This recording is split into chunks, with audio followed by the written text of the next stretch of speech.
YouTube, Austin Vintage Warfare, another firearms review, and today we're going to be talking about a legendary pistol.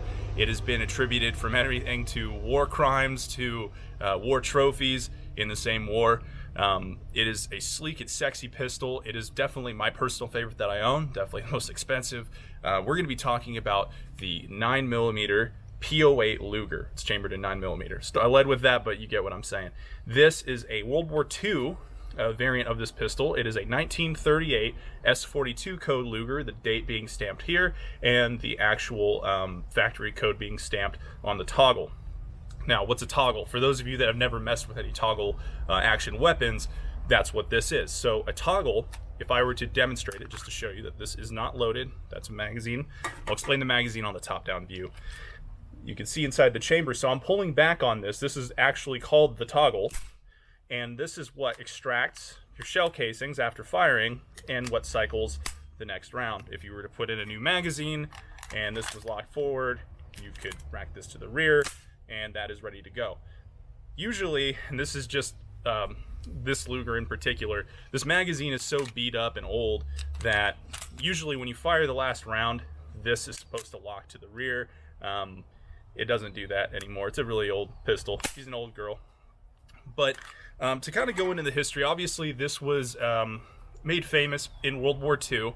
It was used in World War I. It was developed in 1908 by Georgi Luger, a guy who really liked messing with toggle action weapons, and he wasn't the only one. The Swiss and the Germans were kind of experimenting during the late 1890s, early 1900s, before World War I, with certain toggle action weapons. I believe the C91 was one. The Selbstlader 1906 is another one that comes to mind. That was a rifle that used a toggle action. But one thing for modern shooters who have this, I'll tell you this right now, if you bring this to the range, people will want to look at it and people will want to shoot it. And it's surprising, every time somebody picks this up and shoots it for the first time, everyone says the same thing. This is insanely accurate. I can't believe how old this I can't believe how accurate this 100-year-old pistol is. And honestly, everybody loves how it looks, right? Now, this has the black grips. It's the Black Widow variant. That's what you kind of see online, or what it's called. And that doesn't mean anything necessarily too special. It's just the grips that are on the weapon. I believe there was a year where they just kind of went to those grips before or after they were using the standard brown wood grips, and these just kind of became popular. So that being said, let's get into the top-down view. I want to show you some of these cool features on this weapon, and honestly, it was ahead of its time. So that being said, let's get into it. All right, so you see we got some stuff laid out here. First of all, this is a Hitler Youth knife. I'm not going to show that off because it's got symbology on it that YouTube doesn't like very much, and I don't want to get deleted, so I'm not going to show that off, sorry.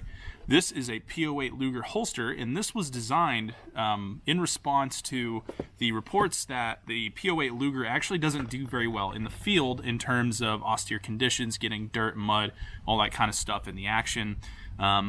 Which, by the way, I believe Forgotten Weapons does a video on that. He does a stress test on Lugers, kind of trying to disprove that very point. This holds up better than what you think. Please don't stress test it. I will literally cry. Don't do that. These are way too expensive to even mess around with like that. So when we're talking about the other myths about the Luger, though, it does have one that's pretty true in the fact that it has a hair trigger. If you've seen Band of Brothers, there's this guy who wants to have a Luger. He wants to grab a Luger as a war trophy. He finally gets one and he puts it in his waistband and he ends up shooting himself in the artery because of the hair trigger. So you can see here that this doesn't take very much to set off. That barely anything. And that's kind of another reason why you would want this kind of holster. You're not just going to want to shove this in your back pocket. Can't even talk. But yeah, that's actually a really true one. Now, when we get into the features, I talk about how this is kind of ahead of its time, right? And that's for two reasons, okay? One, we'll start with the safety. So if you want the safety on this weapon, you push down on this lever on the left-hand side of the weapon. You can see in German it says sichert, or secured in German. So you can see this bar comes up when you toggle the safety. That means it's safe. You can see the secured on it. That's pretty ahead of its time for something from 1908. I think. Also, it has a load indicator, and if you saw my last video on the Mini 14, you know I might have some troubles with the loading indicator identifying, but this actually is a load indicator. So what happens is when you load a 9mm round in this weapon, this rectangular groove here pops up, and it has, in German, geladen on the sides of the indicator, and that means loaded in German.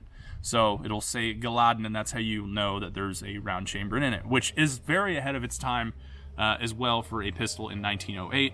And I mean, a lot of weapons back then didn't even have safeties, and this pistol has a loaded indicator, so that's pretty impressive. Now, we've talked about the trigger. The sights are these, you know, the standard V-notch German-esque sights, very, very narrow, but very accurate, very effective, I believe. When we talk about the magazines, these are very expensive, just like the weapon. It has a very sleek shape, and it's very smooth going in and out. That's what she said. And when you hit that button, it pops right out. I'm not going to drop that on the table. And this one's very beat up, but you can see it has a slit on the side that shows you how many rounds are in it. It has this this notch where you can depress the spring to load the rounds easier. This holds, I believe, 7 rounds of 9mm. And again, just a very Swiss watch-looking magazine and weapon, to be honest with you. Now, another cool thing about pretty much, I find, with all German weapons from, you know, the beginning to modern day, is they like to mark literally everything. So if you look at the Luger, you can see these guys, they're eagles, right? The little... I guess you could we'll just call it a Weimar eagle, but they're really called Waffenamts, right? And that's a proofing or an approval stamp from the Waffenfabrik or wherever these weapons were produced, that this weapon is good to go, or that part is approved. And I actually do a video on several modern day German pistols where I kind of explain the German proofing house, how they do things today. The Germans are just really into stamping everything that they get their hands on. So pretty much same thing with this pistol. Now, if you were to compare Lugers, if you were in the market to get a Luger, first of all, they start anywhere from like $2,000, World War I or World War II, up to like God knows. Okay, you'll find them at 10 grand, 20 grand, depends on what it is, right? But you want to look at a couple things. I think the most important one, though, is if you actually are looking to buy someone's Luger, to take it apart, I would pull, you take out the barrel assembly. What you do is you want to flick the end of the barrel. Okay. The reason for that is if it has a dull thud. If it has a dull thud, it means it's compromised in terms of barrel integrity. If you hear a tinging sound and it kind of vibrates, that Luger is good to go. But if you hear a dull thud when you take it apart and you mess with it, don't buy that Luger. It means there's probably some kind of crack somewhere, or it's just in general getting weaker. So this is the P08 Luger. I hope you enjoyed seeing the cool little features on this guy. Alright, that's going to do it for me today. It's been Austin Vintage Warfare. If you're new to the channel, like, sub, and comment. I think we're at like 574 subs right now. Let's try and get that up to 1,000. But again, thank you. I got some new videos coming out here pretty soon, so stay tuned. I'll see you then. Later.